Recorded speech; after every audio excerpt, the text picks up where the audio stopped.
Hola con todos. Creo que ya podemos empezar. Sí. Bueno, primeramente gracias por asistir. Esta es una conferencia auspiciada por Microsoft Learn. Este es un programa de embajadores estudiantiles en los cuales damos a conocer algunas herramientas de Microsoft y nuevas tecnologías.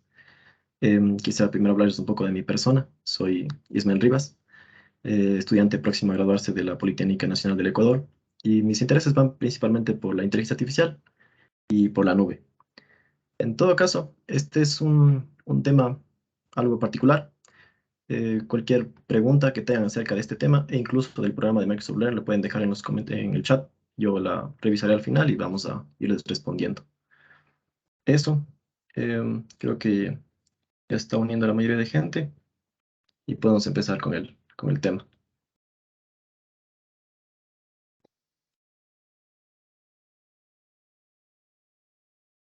Listo. Quisiera iniciar eh, diciéndoles algo que posiblemente la gente que esté involucrada en la ciencia de datos ya sepa, que es que la inteligencia artificial es una de las herramientas más útiles al momento de tomar decisiones, principalmente en situaciones en las cuales la toma de decisión escapa de las posibilidades del ser humano e incluso cuando estas decisiones tienen que ser automatizadas.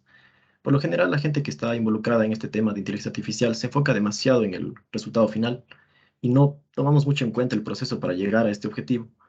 Por ejemplo, si nos fijamos en en la figura uno, lo que tenemos es, si nosotros le preguntamos a un modelo de inteligencia artificial cómo llegó a un resultado, es muy probable que no nos diga nada, que no sepa cómo explicarnos este proceso.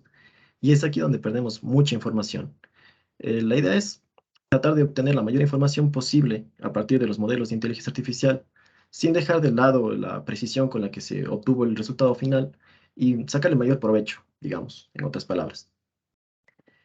Con esta intención surge la inteligencia artificial explicable, que tal vez la encuentren también como inteligencia artificial explicada, o como Explained AI, o también como Interpretable Machine Learning. En resumen, XAI, por siglas en inglés. La idea de este enfoque, de hecho, es muy obvio. La idea de la inteligencia artificial explicable es explicar los procesos de los modelos de inteligencia artificial convencionales o de machine learning, tratando de rescatar los factores más importantes que nos permiten llevar a un resultado. Entonces, como les mencionaba en el ejemplo anterior, el modelo nos daba, por ejemplo, como resultado 42, un punto y ya. Pero si le preguntábamos cómo obtener cómo obtuvo ese resultado, cómo llegamos a ese resultado, no nos puede decir porque no sabemos los factores que influyeron en las decisiones del modelo. Y es este enfoque el que nos va a tratar de explicar esos factores y ayudarnos mucho a obtener información adicional a la que obtenemos con el resultado final. Eso. Ahora sí, queremos, perdón, irnos un poco más a la implementación de XAI como tal. Tenemos que fijarnos en la naturaleza del modelo convencional que queremos implementar. Esto está sumamente ligado a la inteligencia artificial convencional con la explicable. Entonces, si nosotros tenemos un modelo que ya es explicable de por sí, es decir, es intrínsecamente explicable, no va a tener mucho sentido aplicarle otro modelo que lo explique. Entonces, esto se aplica a modelos que ya son entendibles de por sí, como puede ser, por ejemplo, una regresión lineal, un árbol de decisión en donde cada paso, cada rama del árbol ya se explica de por sí. Ya sabemos cuál es la decisión que ha tomado en cada línea. Entonces, es fácil de interpretar. Pero, por otro lado, cuando tenemos modelos más complejos, como puede ser, por ejemplo, un Support Vector Machine o una red neuronal, que por lo general se utilizan en modelos de Deep Learning, estas ya son muy difíciles de entender. Son tan difíciles de entender que se necesita otro modelo aparte de XAI para poder obtener los factores más representativos y los cuales vamos a poder utilizarlos para poder interpretar el resultado del modelo complejo. Entonces, en resumen, el intrínsecamente explicable ya se explica por sí solo y para los modelos post-hoc necesitamos un modelo aparte para poder explicar sus decisiones. Hay dos enfoques en la implementación propios de XAI, en los cuales más o menos sirven para clasificar los modelos entre los de interpretación local y global. Como su nombre lo dice, de hecho, está bastante explícito. La interpretación global me sirve para entender todo el modelo en general. Si me devuelve un conjunto de resultados, yo voy a entender cómo funciona el modelo de inteligencia artificial convencional para todos esos resultados. Por otro lado, el de interpretación local me sirve para una instancia en específico. Como vemos en el gráfico, se limita a solamente una instancia. de todos los resultados, de todo el marco de respuestas. Esto no quiere decir que la interpretación global sea más útil que la interpretación local por ser de todo el modelo. En realidad, ambas son, eh, tienen su enfoque en específico, su utilidad, pero en realidad, de hecho, yéndonos a la realidad, la interpretación local es más utilizada que la interpretación global. Esto ya depende del contexto del modelo que estemos implementando, en realidad. Ahora, em, quisiera explicarles las técnicas de X ahí, la implementación ya como tal. Em, una técnica de interpretación global, irnos por dos técnicas de interpretación local y quedarnos con la más utilizada, y esa llevarla a la práctica. Bueno, empezando tenemos el gráfico de dependencia parcial, o Partial Dependence Plot. Si lo buscan, lo van a encontrar como PDP también. Esta técnica, en realidad, el principio de esta técnica es bastante intuitivo, en el cual simplemente lo que hacemos es permutar los valores de una variable y ver cómo cambia su resultado. Por ejemplo, si tenemos, en este caso, en la figura 6, tenemos el ejemplo de cuánto costaría el arrendamiento de una casa en California y las distintas variables que afectan al resultado final. Por ejemplo, nosotros ya intuitivamente como seres humanos ya sabemos que mientras mayor es la edad de la casa, menor va a ser su alojamiento. Pero si nosotros permutamos todos los valores de esta variable e ignoramos las demás, podemos obtener un factor más preciso, más cuantitativo, para poder calcular la diferencia entre o cuánto influye esta característica en el resultado final. Y de esta forma podemos saber cuáles son los factores más y menos importantes en el resultado. Si queremos verlo de una forma más gráfica, tenemos el ejemplo de aquí, que está sacado a partir del IRIS Dataset, que posiblemente la gente que tenga un background en ciencia de datos haya utilizado alguna vez, porque es uno de los datasets más utilizados para poder entender la ciencia de datos como tal en un principio. Este dataset lo que hace es tomar una serie de datos de entrada que son un conjunto de características de flores y las caracteriza, o mejor dicho, las clasifica en tres clases específicas que son setosa, versicolor y virgínica. Entonces eso, prácticamente es una clasificación de datos de flores. Y si nos fijamos en la imagen de la izquierda, en la figura 7, tenemos en el eje de las X, en el eje horizontal, la longitud del pétalo, y en el eje vertical, el score, que viene a ser la posibilidad de que pertenezca a una u otra clase. Entonces, lo que nos dice aquí el Partial Dependence Plot es que si un pétalo tiene una longitud menor a 3, es muy probable que pertenezca al grupo de las cetosas, o que sea clasificada como cetosa. Si, por otro lado, si tiene una longitud del pétalo entre 3 y 5, es bastante probable que sea tipo versicolor. Y si tiene una longitud mayor a 5,5, 6 por ahí, es muy probable que sea virgínica. Y si nos fijamos en la imagen de la derecha, en la figura 8, es así tal cual. La versicolor tiene unos pétalos medianos, setosa pequeña y virgínica grandes. Esto obviamente es bastante evidente para el ser humano, porque estamos preparados naturalmente para distinguir ese tipo de cuestiones, pero créanme que para un modelo de inteligencia artificial no es nada intuitivo, al menos que le pasemos tal vez computer vision o cosas así. Entonces, lo que trato de explicarles aquí, o lo que hay que destacar, es que en este caso ya tenemos un porqué, tenemos la razón por la cual el modelo clasifica de esta forma. Es decir, si nosotros le mandamos al modelo un dato, no nos va a decir, sí, esto es versicolor y ya, o esto es setosa y ya. Si no nos dice, esto es versicolor porque su longitud del pétalo está entre 3 y 5.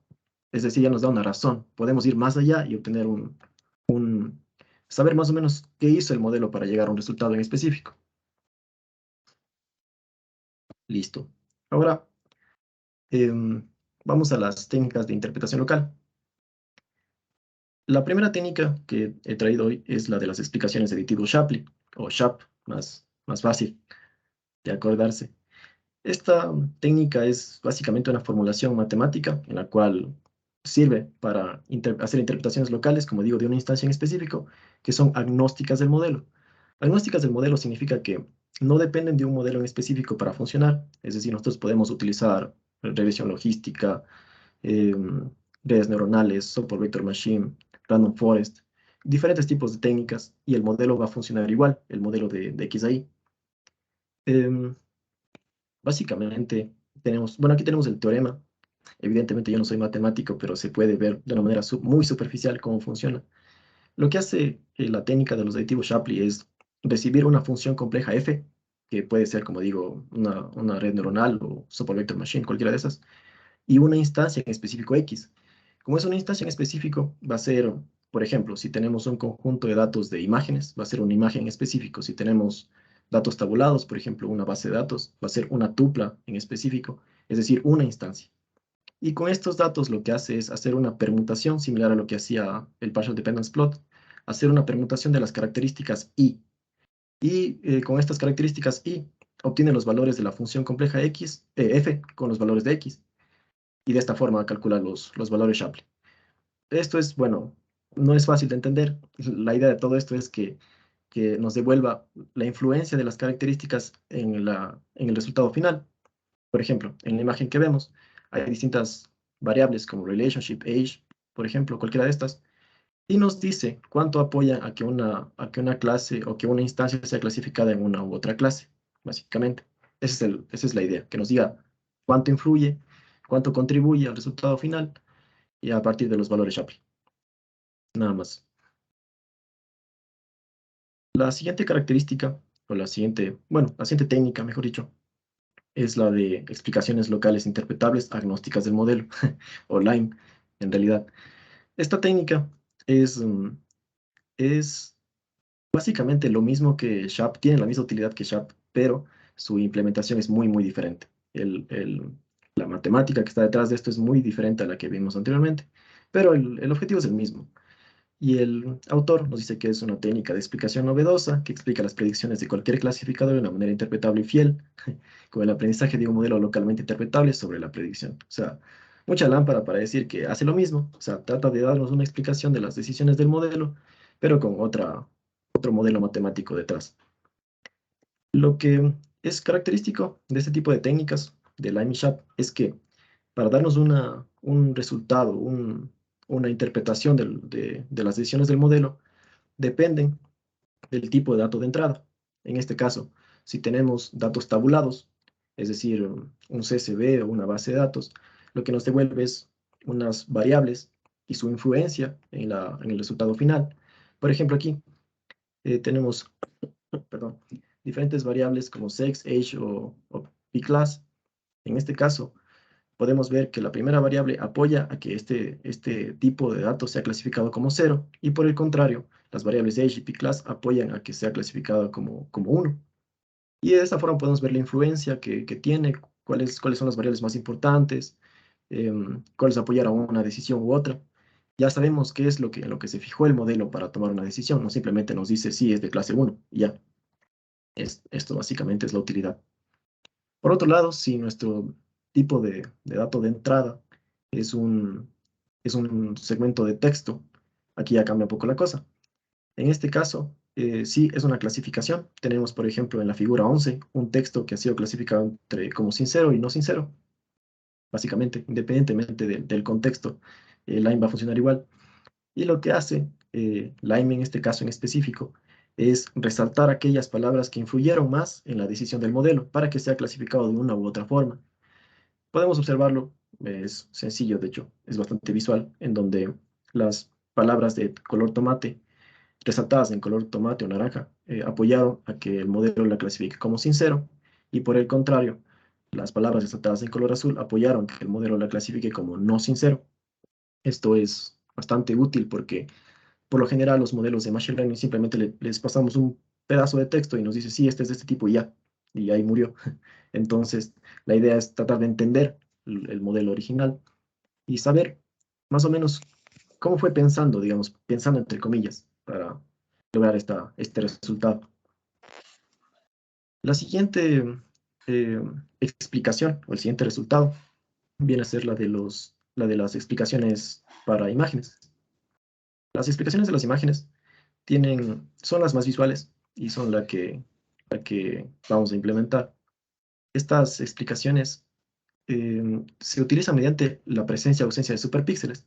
Los superpíxeles no son más que un conjunto de píxeles en donde sirven para hacer una porción de la imagen, resaltar una región y con esta región resaltada obtener la información que necesitamos. Me parece que alguien está con el micrófono abierto, por favor si lo pueden silenciar.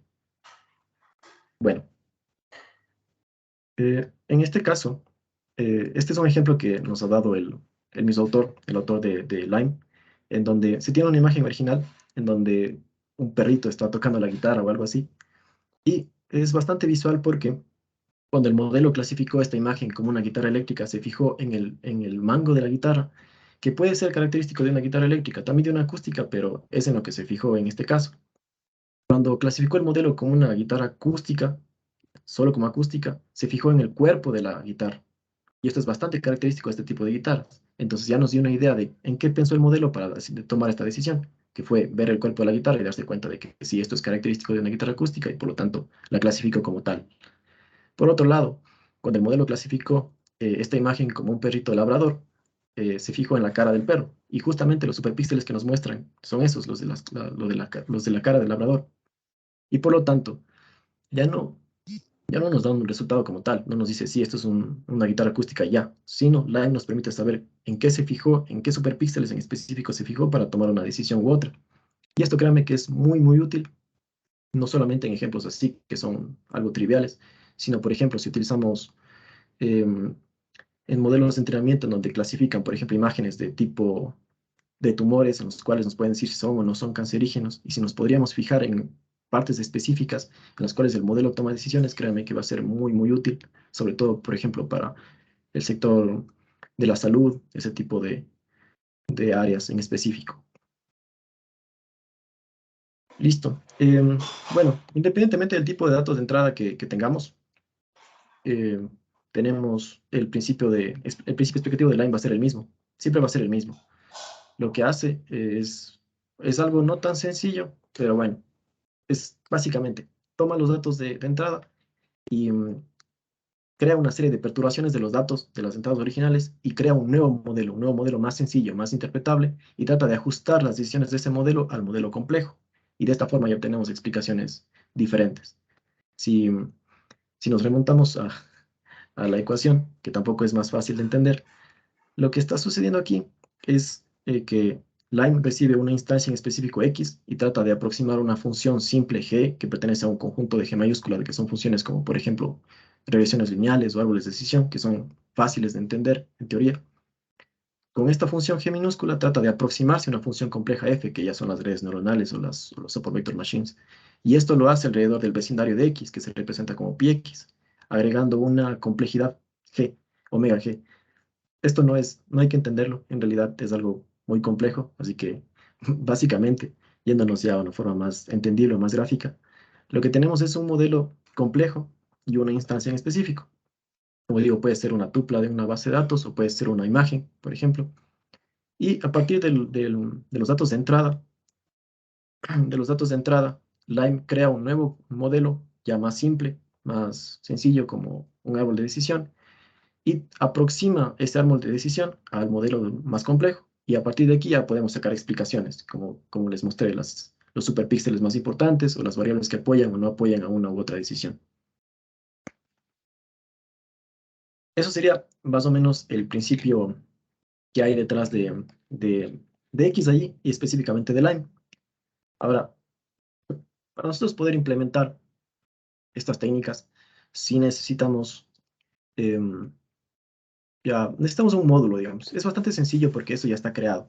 El autor nos provee una librería específica para poder utilizar Lime en nuestros proyectos de ciencia de datos. No es tan complejo. De hecho, yo diría que la idea por la cual Lime es más utilizada es porque es fácil de implementar. No, todo lo que está creado en las librerías, la parte matemática está hecha simplemente para nosotros poder llamarla mediante la implementación de una clase o una librería. Y bueno, en realidad sería módulos. La palabra correcta sería mediante la implementación de módulos. Entonces, aquí el módulo que debemos implementar depende del tipo de dato de entrada que tengamos. Entonces, si tenemos datos tabulares, obviamente vamos a llamar a Lime Tabular. Si tenemos imágenes, a Lime Image. Si tenemos texto, a Lime Text. Es bastante intuitivo en ese aspecto. Ahora, los, perdón, una vez que ya tenemos nuestro módulo implementado, en este caso la imagen que muestro en la figura 14 es la implementación de un Lime Tabular para datos tabulares. Una vez que ya tenemos este módulo, lo que tenemos que hacer es llamar a la clase que va a tener las funciones que nos van a permitir hacer la implementación. En este caso, la clase que vamos a llamar es LimeTabularExplainer. De esta forma vamos a obtener un objeto que va a servir para la explicación. El LimeTabularExplainer recibe parámetros en la mayoría de los casos, principalmente cuando son datos tabulados. En los datos de imágenes y también cuando utilizamos modelos preentrenados no se necesita recibir parámetros. Pero bueno, en este caso los parámetros que tenemos y que son importantes es la data de entrenamiento. La data de entrenamiento es los mismos datos con los cuales se entrenó el modelo convencional, el modelo de Machine Learning. De esta forma, el modelo de Lime trata de crear nuevas perturbaciones y a partir de aquí ya va a crear un modelo más sencillo, más fácil de aproximar.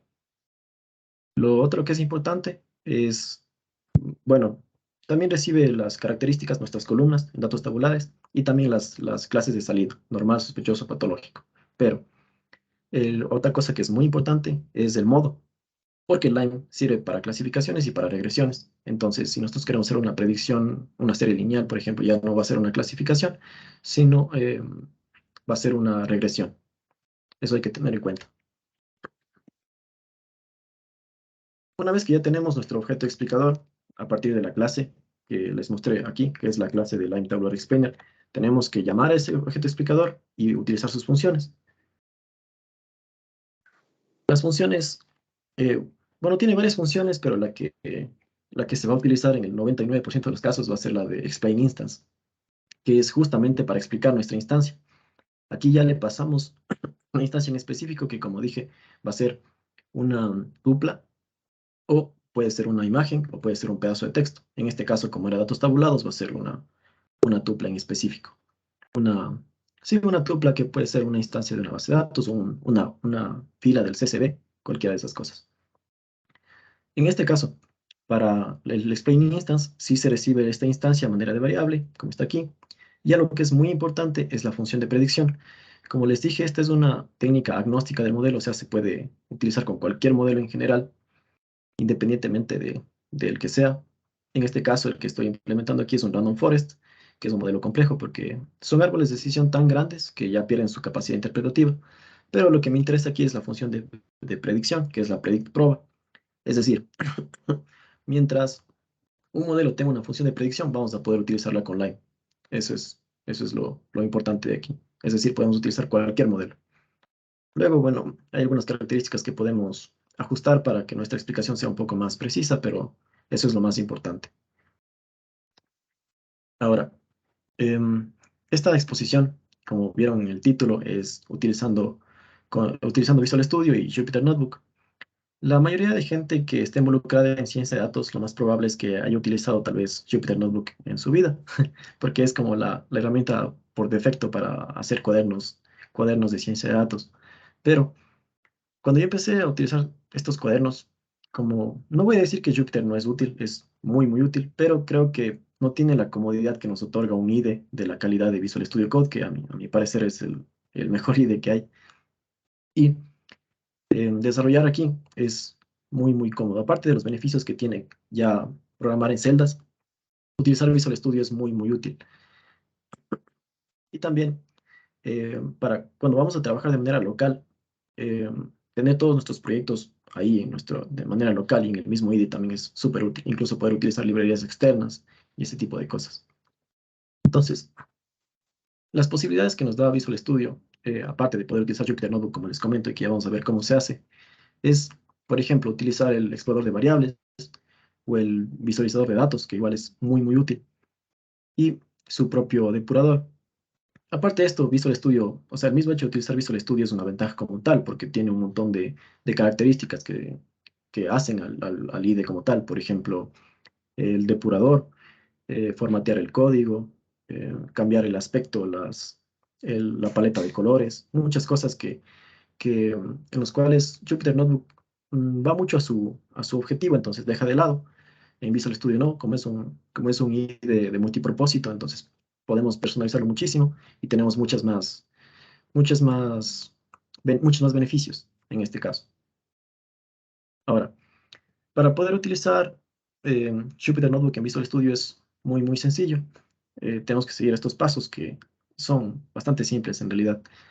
El primer paso, que bueno, más que un paso, yo diría que es un prerequisito, que es tener Python instalado, porque em, creo que la mayoría de personas que va a implementar un proyecto de ciencia de datos o de inteligencia artificial tiene que tener Python instalado. Bueno, también puede funcionar con R, pero en este caso el que vamos a utilizar es Python. Pero este es un prerequisito en realidad. El siguiente paso es instalar la extensión de Python. Esto es bastante sencillo y les voy a mostrar, de hecho.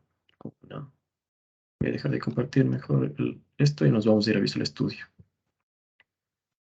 Para implementar o para instalar estas extensiones es tan simple como irnos a extensiones y buscar por su nombre. Voy a buscar Python. Y la que me va a recomendar por defecto Microsoft es la de IntelliSense, que es la que todo el mundo utiliza. Y lo que me sirve es aprovechar el IDE con Python para que ya me recomiende, por ejemplo, la indentación, pueda hacerte bugueo, pueda formatear el código, diferentes cosas. Este es otro beneficio más de Visual Studio. Listo, una vez que ya está instalado, recuerden que tiene que ser el que me recomienda Microsoft. Voy ahora a instalar la extensión de Jupyter. Simplemente tipeamos Jupyter, tiene que ser Jupyter, no Jupyter Keymap. Y bueno, ya lo tengo instalado. De nuevo, tiene que ser la que está recomendada por Microsoft. Simplemente le dan en instalar y ya, se instala de una. Bastante sencillo, la verdad. Ahora, este paso es muy importante, que les voy a indicar a continuación, el cual me dice que como yo estoy utilizando un intérprete para utilizar Jupyter en Visual Studio, yo tengo que llamar a mi kernel de Python para poder utilizar Jupyter Notebook. Entonces, para esto voy a abrir una terminal y voy a instalar ipykernel. Para esto simplemente utilizo el comando pip install ipykernel. Nada más. De esta forma el kernel ya va a permitirme utilizar Jupyter aquí. Como estoy trabajando de manera local, yo ya lo tengo instalado, por eso me sale requirement already satisfied. Pero bueno, me salen unos warnings, no sé por qué, pero igual funciona. Para el último paso, que más que un paso es ya la utilización como tal, viene a ser la creación de un archivo. Para esto, voy a crear un archivo con una extensión específica. Voy a poner testing.ipynb. Muchos van a decir como que, ¿por qué esa extensión? O sea, los que no han utilizado Jupyter Notebook antes. Esto pasa porque Jupyter Notebook antes de llamarse así como Jupyter Notebook como tal, se llamaba IPython Notebook. Y cuando cambiaron de nombre ya la extensión estaba establecida, entonces les tocó quedarse con esta extensión. Entonces, si quieren recordarla, es IPython Notebook, no necesariamente IPYNB. Listo. Entonces, cuando yo creo este archivo, ya tengo una interfaz similar a la de Jupyter Notebook en mi pantalla. Es muy parecida. Tengo celdas de código, tengo celdas de Markdown si quiero escribir texto y puedo correr todas mis celdas. Y algo que es muy importante es lo que tenemos acá a la derecha, que es el kernel. Aquí yo puedo seleccionar el kernel con el cual quiero correr mi código. En este caso estoy utilizando Python 3.10, así que me funciona bien y es con el que me voy a quedar. Pero bueno, vamos a hacer una prueba. Vamos a poner, por ejemplo, 2 más 2 y voy a correr esta celda. Y listo. Ya se conectó al kernel y me dice 4. Entonces, si yo, por ejemplo, aquí voy a editar este Markdown. Voy a probar testing en vivo, pongamos. Listo. Ya me crea un título. Y lo que les quiero mostrar aprovechando es esta pestaña de aquí, que es de Jupyter Variables, que viene a ser el visualizador de variables de Visual Studio Code. Y por ejemplo, si yo pongo es igual a 2, ya me aparece acá, que es una variable x, es de tipo int, y que el valor es de 2. Si yo, por ejemplo, le edito, le voy a poner que x es igual a x por 2, se actualiza en tiempo real.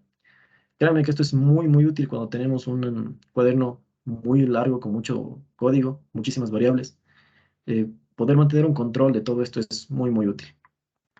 Ahora voy a cerrar esta pestaña, en realidad, esta ventana, sin guardar, me voy a ir a la otra.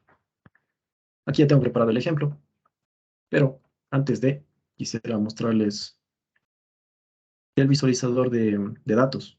Y para esto igual voy a crear un texto, el averiguar, Ahí voy. Notebook. Listo. Lo que quisiera es importar datos, que es el que tengo aquí, este fetal health, y mostrarles cómo funciona. Por esto voy a poner una variable f. No le pongan letras como variables de nombre. Es una mala práctica, pero ahora por el tiempo. Y lo que voy a hacer es, bueno, mejor dicho, primero voy a importar la librería que me va a permitir hacer que es pandas. Muchos de ustedes seguramente han utilizado pandas. Voy a correr esto y se conecta a mi kernel de nuevo porque es la primera ejecución y ya está. Ahora sí, f es igual a, voy a utilizar pandas para leer el CSV. Para leer el tipo de datos que estoy leyendo, necesito esta función de read CSV para poder leerlo, pero me voy a copiar la ruta. Voy a pegar aquí. Recordemos que como estamos en Windows, tenemos que utilizar el otro slash. Listo. Ahora si yo abro mi visualizador, bueno, voy a ver una terminal, aquí en Jupyter Variables. Aquí está, listo, ya tengo mi variable f. Y como podemos ver, es este tipo de data frame y me dice el size, que son 22 columnas por 2126 filas. Y algunos de los valores que están aquí. Pero lo que me interesa a mí es utilizar esto, el Data Viewer. Exacto. Ahora podemos visualizar de una manera mucho más fácil y gráfica mis datos, que son muchísimos datos. Bueno, no tantos en realidad, pero eh, me sirve para poder visualizarlo de manera fácil. Y no solo eso, sino que podemos, por ejemplo, si yo quiero ver las instancias, las cuales tienen valores mayores a 120, yo puedo hacer este tipo de filtro. Y me muestra simplemente las instancias que tienen ese valor. Por ejemplo, mayor a 130, igual. Sirve muchísimo. Y esto es algo que no se puede hacer por ejemplo, en algunos IDEs como Jupyter nativo. Alguien comenzó Eso, a... listo. Entonces, ahora lo que quiero hacer es irme ya al ejemplo. Es el de aquí, el Image Explainer. Ya, listo. Voy a ajustar aquí una cosa. Ahora, este ejemplo les he traído porque es bastante sencillo de entender. Su utilidad es un poco trivial, pero es porque la idea es que sea intuitivo para el ser humano distinguir las imágenes, pero tratar de entender cómo piensa, entre paréntesis, cómo piensa un modelo de Machine Learning al momento de hacer una predicción de imágenes y tratar de identificar en qué se fija especialmente al momento de tomar una decisión. Ahora, lo que he traído aquí es un modelo preentrenado. Un modelo preentrenado es aquel que ya está entrenado por alguien más. No necesariamente tienen que tener sus propios modelos, sino podemos importar un modelo preentrenado y ya simplemente ejecutarlo. En este caso es Inception V3. Y lo que va a hacer Inception V3 es, yo le voy a pasar una imagen y me va a decir qué especie de animal es. Así de sencillo. Y la imagen que tengo preparada es esta. Esta imagen es, bueno, nos dice que es un gato con un roedor. Dice que es un ratón, pero no sé, no estaría seguro, pero es un roedor. Y lo que va a hacer Insertion V3 es decirme qué tipo de especie es la de esta imagen. Independientemente de que hayan dos animales, Inception V3 me tiene que decir cuál es. Ahora, es verdad que la imagen no está en alta calidad, pero como seres humanos que somos, podemos identificarlo y podemos clasificarlos. Al menos el gato, como un gato negro. Entonces, yo simplemente, luego de importar mis librerías, porque recordemos que estamos trabajando localmente, luego de esto, lo que hacemos es implementar el modelo preentrenado en una variable, en este caso netmodel. Y lo que tengo aquí es una función que me permite redimensionar mi imagen y transformarla o normalizarla en un array, porque esto es lo que va a recibir el modelo de inteligencia artificial convencional, que es Inception V3. Entonces, sí o sí necesito convertirla en un array.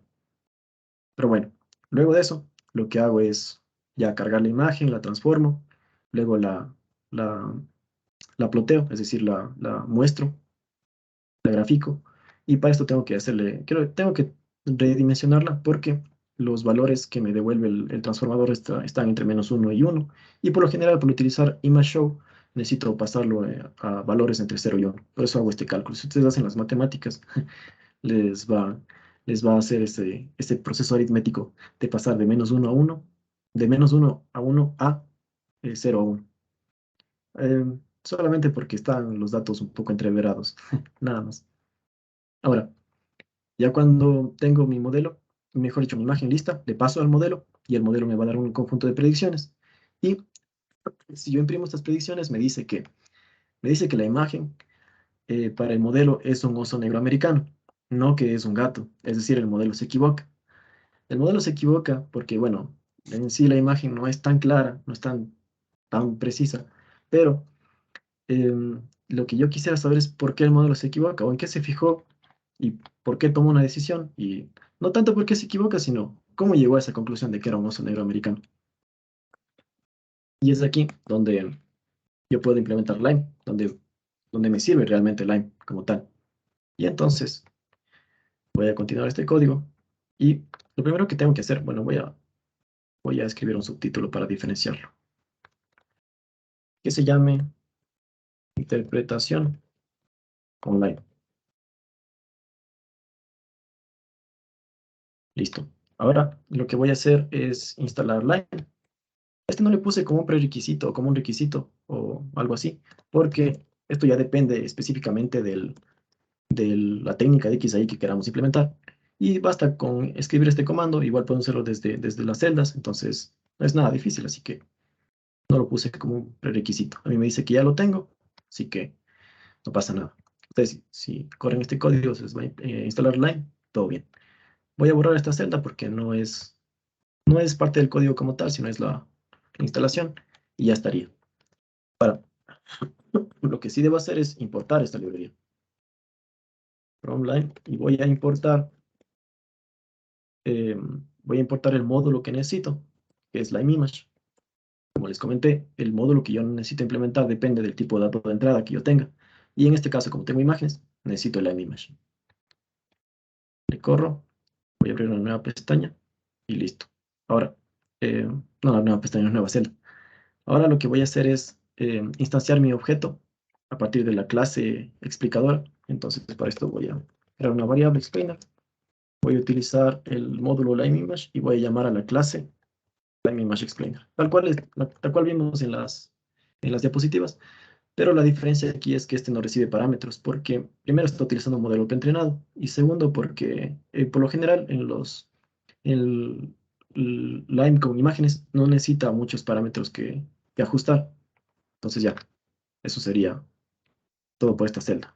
Ahora, como ustedes están viendo aquí, se van agregando mis variables de manera muy útil.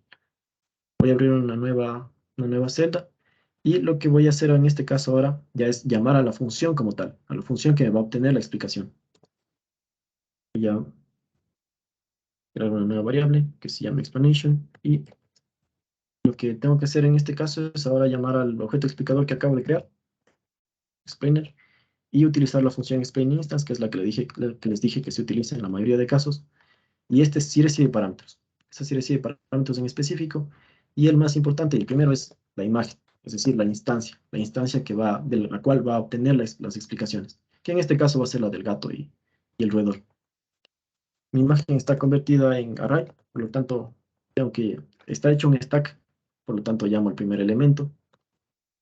Posiblemente ustedes no tengan que hacer este tipo de cosas si es que implementan Lime alguna vez, porque no traten a sus datos de una manera tan compleja, innecesariamente compleja.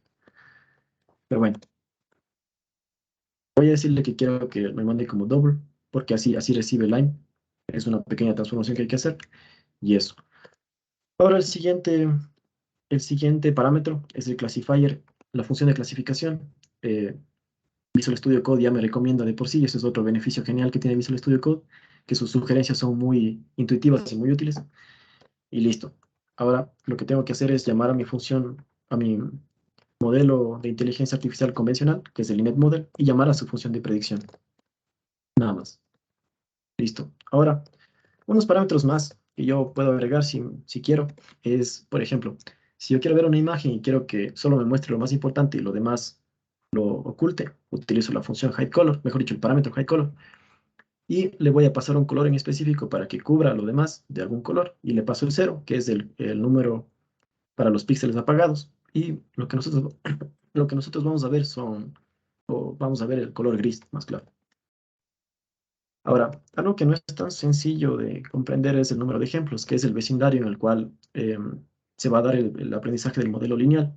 Esto es algo un poco más complejo que no vamos a ver en esta conferencia, pero lo que sí, para la mayoría de casos, funciona bien con 1000 ejemplos, con 1000 samples alrededor de X.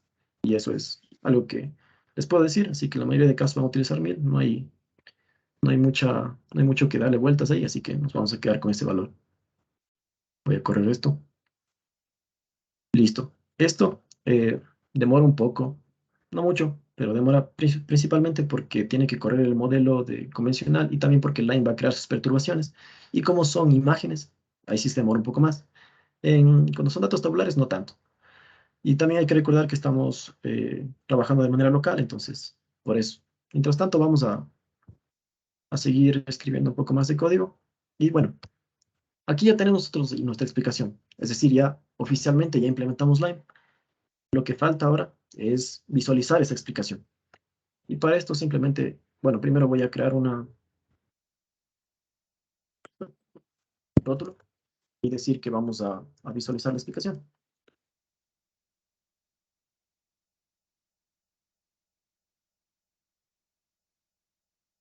Listo. Ahora, lo que necesito primeramente es algo que me permita separar en superpíxeles la imagen y poder obtener aquellas que me sirven y tratar de convertir esta nueva imagen en algo entendible para nosotros los humanos. Entonces, simplemente voy a importar una librería que es muy útil, que es el Mark Boundaries, que sale de SkyImage y de Segmentation. Em, Mark, aquí está. Como ven, las ayudas de Visual Studio son muy, muy útiles. Hace que sea mucho más rápido la escritura de código. Eso. Bueno, esta importación va a empezar a correr una vez que termine la, la explicación, el explainer. Ya no queda nada. Listo, ya corrieron las dos. Ahora, lo único que necesito es llamar a una de las funciones del explanation que me va a permitir obtener la imagen. Me va a permitir obtener la imagen y la máscara. La imagen va a ser los valores con los cuales, o sea, la imagen original, más algunos valores que me van a permitir saber cuáles son las partes que importan más y menos, combinadas con esta máscara. Es decir, la máscara se va a superponer a la imagen y me va a decir esto sirve o esto no, o en esto se fijó el modelo o en esto no. Eso. Esta función sí recibe parámetros. Principalmente son las explicaciones, el explanation, para el primer valor, que el primer valor en este caso es la clasificación en la cual el modelo me dijo que ves un oso negro americano. Eso, por eso voy a llamar a la primera. Porque es que, como vimos acá arriba, tenemos más, tenemos varias, pero la que nos interesa es esta, la primera. Y por eso simplemente llamo a la primera con el top label 0. Ahora, ahora voy a, voy a decir al modelo que quiero que me muestre solamente lo que apoya a la decisión en la que tomó. Es decir, que me muestre solo lo que le dijo al modelo, con lo que el modelo pensó que este era un oso negro americano. Para esto, le voy a decir que me muestre solamente los valores positivos. Pongo positive, ahí sí, positive only en true. Luego voy a decir que oculte todo lo demás y para esto simplemente pongo el hide rest en true igual, como a la U. Listo. Ahora, por último, yo le puedo decir al modelo que me diga cuántos superpíxeles quiero mostrar. Y para esto, simplemente le voy a decir que me muestre 5 superpíxeles. Y le digo el número de features. Cada feature es un superpíxel y le digo que son 5. Listo, con esto ya tengo. Ah, pero esto tengo que guardar en unas variables porque si no, después no voy a poder plotearlas. Y para esto voy a decir que sea una imagen temporal y una máscara. Ahora sí, si yo corro esto, Ya tengo guardado en variables la máscara y la imagen. Y voy a crear una nueva celda y ahora sí voy a plotear. Para esto llamo a mi pyplot. Bueno, es matplotlib, pero específicamente pyplot porque estoy utilizando Python. Y a la imageshow, a la función imageshow. Y esta va a recibir como parámetro el mark boundaries, que es la función que acabo de implementar. Esto es solo por visualización. Ustedes, si tienen otros datos, darán otro tipo de visualizaciones más o menos complejas. Eso ya dependerá del contexto del modelo. Listo, este mark boundaries lo que va a recibir es mi imagen temporal, pero transformada, la misma transformación que se hacía arriba, que les mostré, para pasar de valores entre -1 y 1 a valores entre 0 y 1. Y también, aparte de esto, va a recibir la máscara. Perfecto. Vamos a ver. Listo, ya se ploteó. Ahora, esto, lo que estamos viendo en pantalla, es en lo que se fijó el modelo para tomar la decisión y que diga que es un oso negro americano. No sé qué les parezca a ustedes, pero en mi caso, si yo veo esta porción de imagen, a mí también me da la impresión de que es un oso. Me hace, o sea, por más ser humano que sea, que se supone que estamos preparados o sabemos cómo distinguir este tipo de cosas, nos hace dudar mucho. Ningún modelo de inteligencia artificial es perfecto. De hecho, muy pocos son buenos en realidad.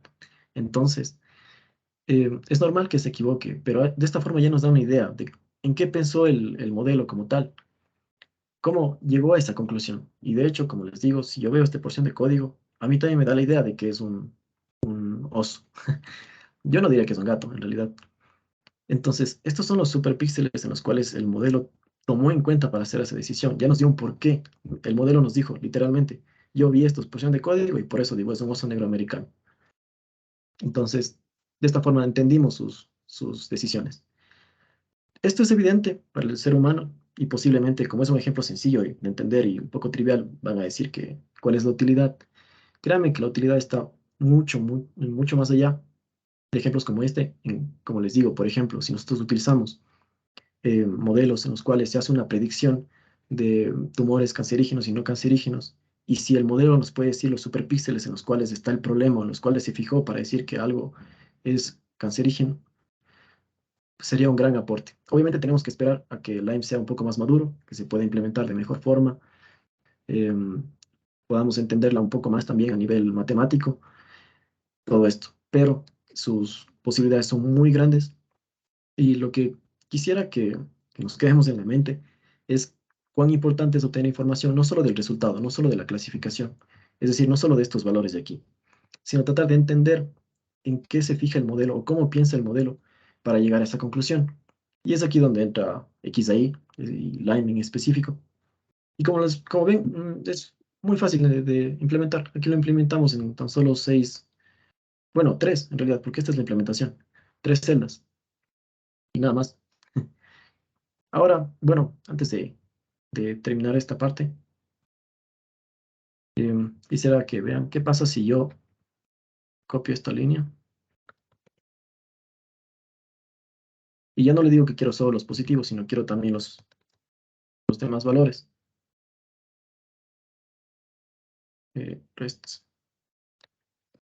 Entonces, igual, que no me oculte lo demás. Y no quiero 5, sino quiero 10. 10 superpíxeles. Entonces, aquí lo que le estoy diciendo es que me muestre no solo en lo que apoyó la decisión, sino todo, y me diga qué partes le sirvieron y qué partes contradijeron a su decisión. Entonces, si yo corro esto, abro una nueva celda y ploteo, exacto. Lo que tengo es los superpíxeles que apoyaron y los que están en contra de esa decisión. Y podemos observar que justamente el roedor es lo que le hizo como que dudar, por decirlo de alguna forma, dudar al modelo de que este sea un oso negro o que sea cualquier cosa. Es decir, contradijo a la decisión original del modelo. Entonces, estos son, así es como pensó, digamos, de alguna forma el modelo. Dijo, yo cojo los superpíxeles de acá y digo, sí es un oso negro, pero esto me está haciendo dudar. Pero con todo, mando que es un oso negro americano con un 63% de, de exactitud, digamos. Entonces, ya podemos saber más o menos cómo piensa el modelo. Ahora, esa sería la implementación. Como ven, es bastante sencilla. Eh, Obviamente hay que saber, o sea, ciencia de datos, pero eh, no es difícil porque todo está hecho ya. La librería de Lime es muy útil, muy útil. Sobre todo las explicaciones que lo único que tenemos que modificar son algunos parámetros y ya. Ahora, antes de ya concluir, quisiera mostrarles cómo funciona Lime en un modelo, mejor dicho, en un proyecto ya real, llevado a datos reales y ese tipo de cosas. Bueno, este es un proyecto en el cual he estado trabajando un tiempo y lo que hace es tomar datos reales de la salud de fetos, es decir, cada instancia son datos tabulados, cada instancia son datos de variables de fetos y al final lo que me dice es si este feto tiene una salud eh, normal, es decir, está saludable, una salud sospechosa en el caso de que haya algo ahí que me indique que no es tan saludable el feto, o es una salud ya perjudicial, en el cual ya prácticamente me da por hecho de que el feto no está sano. Y esto lo hace a partir de la lectura de algunas variables como la aceleración cardíaca, el movimiento fetal, las contracciones uterinas, ese tipo de datos. Entonces, bueno, aquí lo que se ha hecho es un poco de exploración de datos, nada más, exploración de datos sencilla. Y lo que se hizo luego es implementar diferentes modelos. Se implementó Support Vector Machine, Random Forest y redes neuronales. Al final, el que dio los mejores resultados fue la de Random Forest. Y nos quedamos con este modelo al final. Entonces, aquí ya se implementó Lime. Como ven, aquí está la instalación de Lime. Cuando ganó Random Forest, me decía, yo le paso estos datos, le paso, como les mostré, las contracciones uterinas, las aceleraciones del ritmo cardíaco, desaceleración del ritmo cardíaco y así. Y me decía si este feto está saludable o no, este feto tiene una salud patológica. Pero no me decía por qué, no podía saber el por qué o qué estaba detrás o en qué tengo que fijarme para saber si estaba o no estaba mal. Y para esto implementamos Lime. Aquí, como ven, es lo mismo que hicimos allá, pero con el Lime Tabular. Y esta sí recibe parámetros, que son los datos de entrenamiento, y le digo que sea una clasificación. Estas son las clases. Es lo mismo que vimos en las diapositivas, de hecho. Aquí ya instancio mejor dicho, saco una instancia en específico, que son estos valores, le paso esa instancia a la función explain instance, y ya. Aquí ven que es un random forest. Y ya me da la explicación. Bueno, como mi ID es oscuro, no se ve, y por eso hice otra visualización que está acá. Primero, me dice que este feto en específico tiene una salud sospechosa, es decir, que hay algo en lo que tengamos que preocuparnos y que no está tan sano que digamos. Pero de esta forma yo puedo saber por qué. Si yo digo que puedo saber por qué, es porque ya me da las variables que importan realmente. Primero me dice que una de las más importantes son las desaceleraciones de ritmo cardíaco severas, en donde son desaceleraciones pronunciadas del ritmo cardíaco del feto, y que este feto en específico tiene posiblemente muy altas desaceleraciones, y por lo tanto eh, el modelo dijo que el feto no está tan sano. Lo mismo con las desaceleraciones prolongadas. Entonces, aquí ya sé en qué fijarme, ya me dio un porqué. Me dijo, este feto no está tan sano porque sus desaceleraciones son muy altas. Entonces ya pude entender de una u otra forma por qué el feto no está tan sano. Y créanme que esto sería muy útil para, por ejemplo, algún médico, el sector de la salud sobre todo, que le va a interesar mucho saber este tipo de cosas al momento de ejercer su profesión, pues como tal, al momento de estar revisando fetos y cosas así, porque ya va a saber en qué fijarse, en la desaceleración del ritmo cardíaco del feto. Aquí, por el contrario, posiblemente el feto estuvo con una aceleración estable, es decir, en valores así entre menos 0,3 y entre 0,7. Y como estuvo medio estable, el modelo dudó. Dijo, las aceleraciones están bien, entonces tal vez no está con una salud tan sospechosa que digamos. Posiblemente sí esté sano. Le hizo dudar, pero al final su conclusión fue que el feto tiene una salud sospechosa. Eso. Eso sería como ustedes podrían implementar un modelo de inteligencia artificial explicable en un proyecto real, ya llevado a la realidad. Eso, eso sería básicamente esta exposición. Em, como les comentaba, lo que quisiera que nos quedemos es que es muy importante entender cómo funciona el modelo de Machine Learning, no solamente quedarnos con su respuesta. Podemos obtener muchísima información y llevado a contextos reales, realmente yo diría que tiene el mismo nivel de importancia el resultado final como el proceso con el cual se llegó a ese resultado. Así que em, para obtener este tipo de información, utilizamos técnicas como Lime o Sharp. Son fáciles de implementar y son muy útiles. Ahora, Si tienen alguna pregunta, cualquier cosa, pueden dejarla en el chat y les vamos respondiendo. Eso sería todo en cuanto a la exposición como tal, así que vamos a ver tal vez un poco de preguntas, e incluso pueden preguntarme cualquier cosa sobre el programa de Microsoft Learn, Student Investors. Y yo soy embajador desde enero, entonces puedo ayudarles en cualquier cosa. Si quieren pedir más información, lo que sea, también pueden escribirme a mi correo o buscarme en LinkedIn también por mi nombre. Cualquier cosa, a su disposición.